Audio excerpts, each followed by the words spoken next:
abençoados, eu sou Ferreira Guimarães e esse é mais um vídeo de uma reflexão teológica cristã cultural. Estaremos fazendo uma abordagem ao livro A República, à luz do texto áureo da Bíblia. Se você gostar, você puder nos abençoar com seu like, compartilhar na sua rede social, ler a nossa descrição, nos convidar para uma palestra, enfim, abençoe nossas missões urbanas entre os excluídos sociais.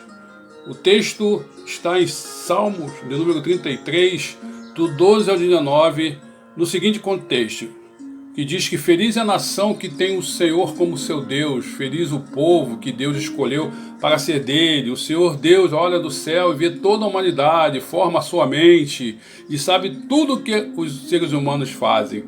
Nenhum governante, rei, presidente vence por ter um exército poderoso com armas atômicas, biológicas, nem soldados conseguem a vitória por causa da sua própria força. Nem seus mísseis de guerra que ganham a batalha, nem podem salvar ninguém. É o Senhor Deus quem protege aqueles que o temem, é Ele quem guarda aqueles que confiam no seu amor. Ele os salva da morte, nos tempos da fome, da miséria e do Covid-19, e os conserva com vida. Aleluias! A República, de autoria do filósofo Platão, grego, que viveu entre 428 e 347 a.C., é composto por 10 partes que abordam temas como política, educação, imortalidade da alma e outros. Entretanto, o tema principal e eixo condutor do diálogo é a justiça. O personagem principal deste livro é Sócrates, que narra em primeira pessoa, sendo responsável pelo desenvolvimento das ideias do livro. Essa é a principal e mais complexa obra de Platão, onde estão presentes os principais fundamentos da sua filosofia.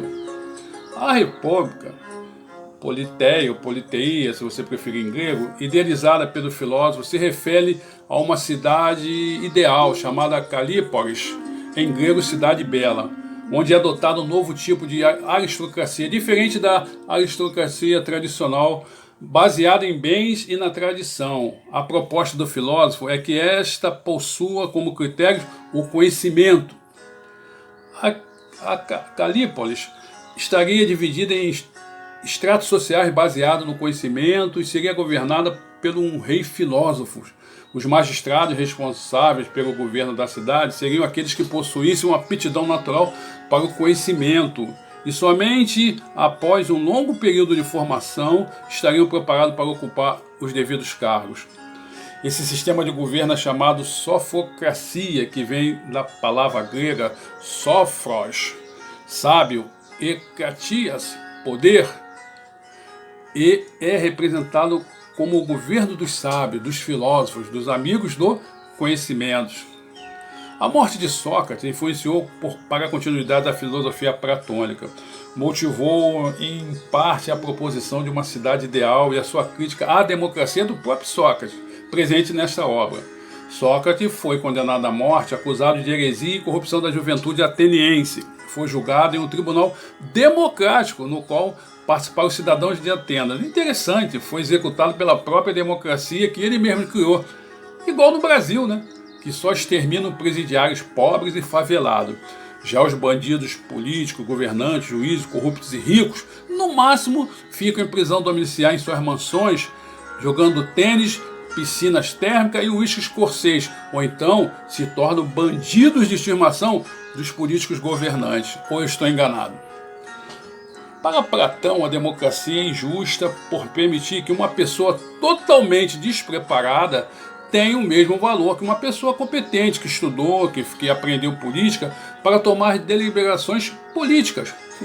Pasmem, hoje no Brasil tem político que mal sabe escrever o próprio nome, escreve chuchu com C cedilha, mas dá um jeitinho para ser eleita comprando nossos votos. Ou eu estarei enganado de novo? Deste modo, injustiças são cometidas nessa democracia. O critério da maioria não possui qualquer tipo de validade, já que em muitos casos a maioria pode estar errada e ser democraticamente injusta. Uma observação minha: Vox Populi, Vox Dei é uma locução latina totalmente equivocada em termos de política brasileiras, pelo menos. Na maioria das vezes, nem sempre a voz do povo é a voz de Deus. Existe um quadro, A Morte de Sócrates, de Jack Louis David, de 1787, onde Sócrates recebe um cálice com cicuta, um veneno utilizado nas sentenças à morte na Grécia, enquanto os personagens do quadro aparecem tomados pelas tristezas do momento. Platão, ao pé da cama, é retratado como imerso em seus pensamentos. Quadro famosíssimo. Já no livro primeiro da República, há um diálogo socrático criado por Platão que tem início com a ida de Sócrates à casa de Céfalo. No segundo livro, a mesma tentativa de estabelecer a natureza da justiça, um dos interlocutores, Glauco, faz uma apologia à injustiça, citando o mito do anel de Giges, que é uma alusão filosófica encontrada na obra do Senhor dos Anéis, né? Foi um filme hollywoodiano do autor Tolkien, que me corrijam meu inglês. Somente no livro quarto, Sócrates parece chegar a uma definição de justiça como sendo o equilíbrio e harmonia entre as partes da cidade. Já nos demais livros da República, orientado pela ideia de justiça, os três, Sócrates, Glauco e Adimanto, buscam a definir a cidade ideal de Platão. Para isso, define que a cidade deveria ser dividida em três partes e que a perfeição estaria na integração harmônica entre essas três partes. A República aborda o conceito de que a alma poderia conter bronze, prata e ouro, e isso determinaria a qual classe da República cada pessoa, cada cidadão pertenceria. A primeira classe cidadão, mais simples, alma com bronze, seria dedicada às ações mais triviais relativas ao sustento da cidade, como o cultivo da terra, artesanato e o comércio. A segunda classe seria um pouco mais hábeis, por possuir prata misturada na alma. Sabe lá o que é isso? Estes, chamados de guerreiros, protegeriam a cidade e constituiriam os exércitos e seus auxiliares na administração pública. Enfim, a terceira classe de cidadãos mais nobres, alma de ouro, estudaria por 50 anos, haja escola, haja estudo. Se dedicaria à razão, ao conhecimento e constituiria a classe dos magistrados. Pô, que diferença do Supremo Tribunal Federal do Brasil. A este caberia a responsabilidade de governar a cidade, pois só eles teriam a sabedoria que a arte da política exista. Querido, sem querer ser sarcástico, imagino no Brasil quererem tirar as almas dos pobres de bronze para vender em qualquer ferro velho por aí. Fala sério, né, Platão? Enfim, a alma platônica, assim como a sociedade república, também é dividida em três partes: a racional, cabeça, razão, busca pelo conhecimento e sabedoria, controla as demais partes da alma. Irascível, o coração, emoções, sentimento, desenvolve a coragem e a impetuosidade. E apetitivo, baixo ventre, o estômago, desejo e apetite sexual. Havendo necessidade de desenvolver uma prudência e a moderação, para não ficar muito gorda a alma, né? No livro Platão, desenvolve a ideia da imortalidade e a sua relação com o conhecimento, dando continuidade à teoria da reminiscência socrática. O filósofo afirma que a alma pode, por ser imortal, pertence ao mundo das ideias, e lá pode aprender todas as ideias existentes e assim possui todo o conhecimento possível. Mas no momento da união da alma com esse nosso corpo, a alma se esqueceria desse conhecimento. Somente através da busca pelo conhecimento é que a alma é capaz de relembrar aquilo que já soube no momento da eternidade. Me lembra muito Pedro, que diz que nós somos peregrinos, né? Nosso apóstolo pescador, sabiamente, diz que nós somos peregrinos por essa terra. Se nós somos peregrinos por essa terra, de onde nós viemos? Para onde vamos, temos certeza. Se tiver Cristo no coração, vamos para a morada eterna. Se não tivermos, lamentavelmente, vamos viver eternamente no inferno. Mas voltamos ao livro. De modo que no livro quarto da República, Platão busca conciliar as filosofias opostas de Heráclito e Parmênides, formulando as bases do dualismo platônico e a sua distinção entre o corpo, mundo sensível, e a alma, mundo das ideias. Já a educação na República ficaria em cargo do Estado e as famílias não teriam participação sobre a criação. Interessante. O Estado seria responsável por educar os indivíduos e direcioná-los às atividades mais adequadas a seu tipo de alma. A República que Platão escreve tem uma passagem muito famosa, que é o mito da caverna, também conhecido como a alegoria da caverna, uma metáfora sobre a vida de Sócrates e o papel da filosofia. Conta da trajetória de um prisioneiro em uma caverna que, insatisfeito com a condição, rompe as correntes, sai do local pela primeira vez na vida, de um local que ele só via o mundo através de sombras na parede da caverna. E gradualmente consegue observar e admirar o mundo exterior à caverna. Entretanto, tomado de compaixão pelos companheiros de aprisionamento, ele decide enfrentar o caminho de volta à caverna com o objetivo de libertar os outros e mostrar-lhes a verdade. Eis a importância da filosofia. Mas, Platão, só um detalhe: a verdade absoluta é Jesus. O mito da caverna é uma metáfora que sintetiza o dualismo platônico. Por exemplo, a relação entre os conceitos de escuridão e ignorância, a relação entre luz e conhecimento, principalmente a distinção entre aparência e realidade, fundamental para a sua teoria do mundo das ideias. Mas, Platão, só um detalhezinho: a luz do mundo e o sol da terra é Jesus. Pena que você não soubesse disso. Querido, então, uma reflexão. Existem inúmeras divergências sobre a pessoa de Platão, que vivera 400 anos antes de Jesus. Teve uma vida de altos e baixos, próprias de fraquezas humanas, eu sei. Não teve somente a vida amorosa de um simples professor e o fundador da famosa Academias. Teve uma existência de profundas amarguras que até hoje tem sido usada contra ele mesmo, por ilustres estudiosos. Já há quem o acuse como o primeiro fascista, quer dizer, ultranacionalista e autoritário, face à sua imposição do sistema republicano, obrigar a república às pessoas.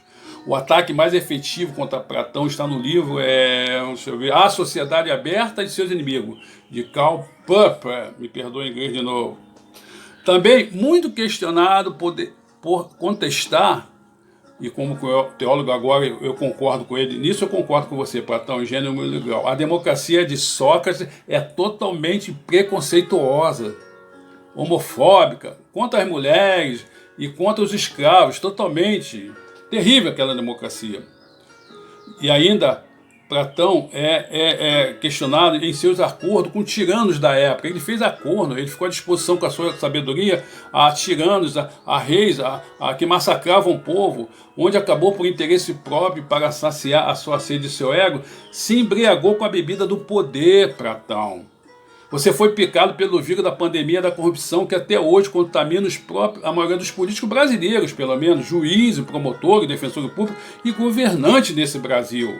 A corrupção, essa lama que assola a política brasileira. Platão, que apesar de por diversas vezes ter se tornado mais cruelmente ambicioso do que sábio, se conhecesse a atual democracia brasileira, ficaria surpreso e teria com certeza criticado esse atual sistema no qual o governo teme a fazer coisas honestas, se tornar impopular para não ser reeleito. E numa democracia com eleições denominada por Jean-Paul Sartre, me perdoe o francês, piège à conce, uma armadilha para idiota. Interessante, minha avó filósofa tinha razão, que me dizia: meu neto, todo dia sai um idiota de casa para ser enganado pelos espertinhos. E nas eleições, então, aí sai milhões de idiotas para ser enganado e ser vendido porque querem vender seu voto. Abençoado, faça ao exposto. Cerca de 400 anos após Platão morrer e não ressuscitou, foi gerado pelo Espírito Santo no ventre da Virgem de Jerusalém um ser perfeito, o Deus homem, o Emmanuel, que viveu, sofreu, mas venceu a morte e se ressuscitou em nosso lugar, míseros mortais. Venceu sem altos e baixos, sem nenhum pecado, sempre foi amoroso. Não se rendeu à tirania dos romanos, aquele que ressuscitou em glória e foi para o céu à direita do Deus Pai. mas que brevemente, nós estamos vivendo o ano 2021, brevemente estará a qualquer momento voltando a esse planeta Terra para implantar um mundo de verdadeira paz, ratificando o reinado previsto no texto áureo desse vídeo, Salmo 33. Querido, nem democracia, nem república, nem monarquia, muito menos ditadura e nem sequer tirania. Presta atenção. Mas feliz a nação cujo Jesus é o Senhor. Aleluias. Glória a Deus. Amém ou não amém? Eu sou o Reverendo Ferreira Guimarães, a voz do invisível social e eclesiástico.